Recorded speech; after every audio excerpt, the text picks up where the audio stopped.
excellent. Comenzamos con las preguntas. We're gonna do a few questions real quick. Cool. So a few weeks ago, you guys played on Mexico City, and you did something like this. Fuck Donald Trump. Fuck him. Yeah, fuck him. Did. Yeah. So I was wondering, are you guys doing that tonight as well? Twice. Would you like us to? Oh, we would love it. It feels good to say out loud, you know. It's just something I wake up every day and say it. Actually, what do you think? Fuck him. Fuck him. Thank you, guys.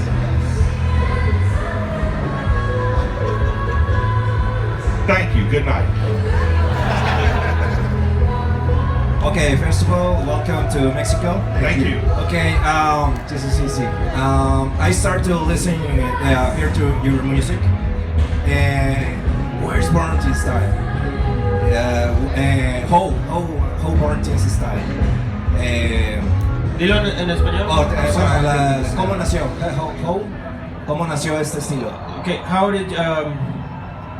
did you create this style of yours? Marijuana and alcohol. Oh my God. Marihuana y alcohol. We think honestly too, like rap should be a lot of different styles. Like we are two rappers that try to express as many styles as we can in one album. So a lot of it is just us in the studio together trying to one up each other. So, you know, it comes out of friendly competition, out of a brotherhood of, you know, you're gonna be dope or you're gonna be whack. So let's be dope. Marijuana and alcohol. Somos dos raperos con diferentes estilos y la verdad nos encerramos en el estudio y es una competencia sana entre dos hermanos y decimos, ¿sabes qué? O va a estar buena o va a estar mala nuestra música y ¿sabes qué? Pues va a estar buena. So, which name do you hello? Which name do you give to your music, to your style of music? Because I don't know what is exactly your style. ¿Qué Maybe you estilo le should damos tell- a su maybe you should- música? Maybe you should tell us. Let us know. I think we rap. I think we're rappers. It's just run the jewels, man. That's it. Like we don't make it too cute. Just run the jewels. When we drop shit, that's what Run the Jewels does. You know, we just try to make the most fun, jamming, hardcore, punch you in your face music possible. So you can call it whatever you want. Just don't call it whack. Okay, guys, over here. Hey guys. Just a couple of weeks ago, in your last presentation here in Mexico City, it was fairly surprising for many fans to be enveloped and getting excited with your music because you guys, I don't know if you know, but you were one of the first hip hop acts that presented in that festival. So and you killed it. To be fairly honest. So, in this, that could be your second festival presentation in Mexico. How did you guys feel? What are you expecting in a crowd that sometimes is really surprised with hip hop? I mean, I know that personally.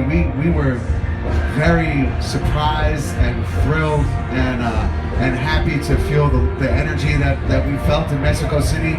We have never been to Mexico together, and I've never been to Mexico in my life. This is my second time ever being in Mexico, and I can only say that based on our experience 2 weeks ago, we think we're gonna have fun, you know, and that's the best that you can hope for. We will give everything that we have on that stage tonight, and if people don't like it, then you know we understand, but they're not gonna not like it. Kids have been telling us too as we travel that we were building a following in Mexico.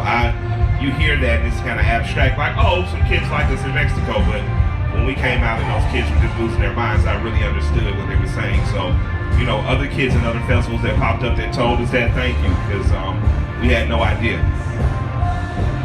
Hi, now that we are talking about hip hop, have you considered any collaboration with Mexican hip hop acts, say Control Machete or Molotov? Well, I'm not familiar with them yet, you know, but I'd like to be. And we love music. We love music everywhere, and we never say never, you know. And that's it, you know. If we like someone and we like their music and there's a real connection and there's the time to do it, we'll do something. And there's no rules for us, so. Yeah, I grew up in the United States, and the West Coast was a big influence on my personal style. And in the 90s, Mexican acts that were coming out of the West Coast were Mexican American acts were really big. Kid Frost is one who's a big influence on me. Mellow Man Ace was a big influence on me. Of course, the Mighty Mighty Cypress Hill is a big influence on me. So I'm open to collaborate with anything that's dope. And I just want to tell Mexico, like, the kids that you guys have in America that have grown up Mexican American are making some dope ass music too. Hi guys, right here in the AM. Hey, how you doing? What do you think about the legalization of marijuana in Mexico? I really hope it happens for you. It's not legal. What was I just smoking? I'm so ashamed that I just committed a crime. Yeah, I think marijuana should be legal anywhere. Everywhere. Anywhere that a plant grows. Like, how can you illegalize a plant? Like, I think governments are stupid, and I think that the legalization of whether it be peyote or whether it be marijuana or even grain alcohol that you brew at your house, I think that government should get out of people's personal lives when it comes to using things that naturally grow. So I would hope that Mexico and every country on earth would go ahead and decriminalize this wonderful plant that simply relaxes people, and helps people get through the day. Makes music sound better, what the fuck? Yeah. What is the most difficult obstacle that you have to pass in this industry? United States Customs.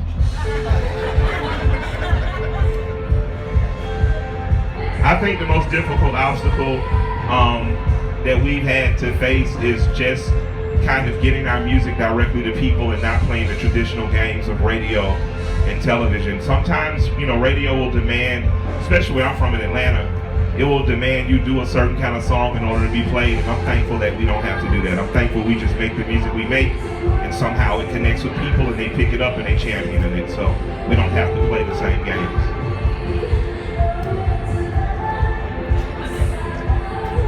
How do you see Round the Jewels in 10 years, approximately? Gray hair. Gray everywhere. Hopefully I have my hair,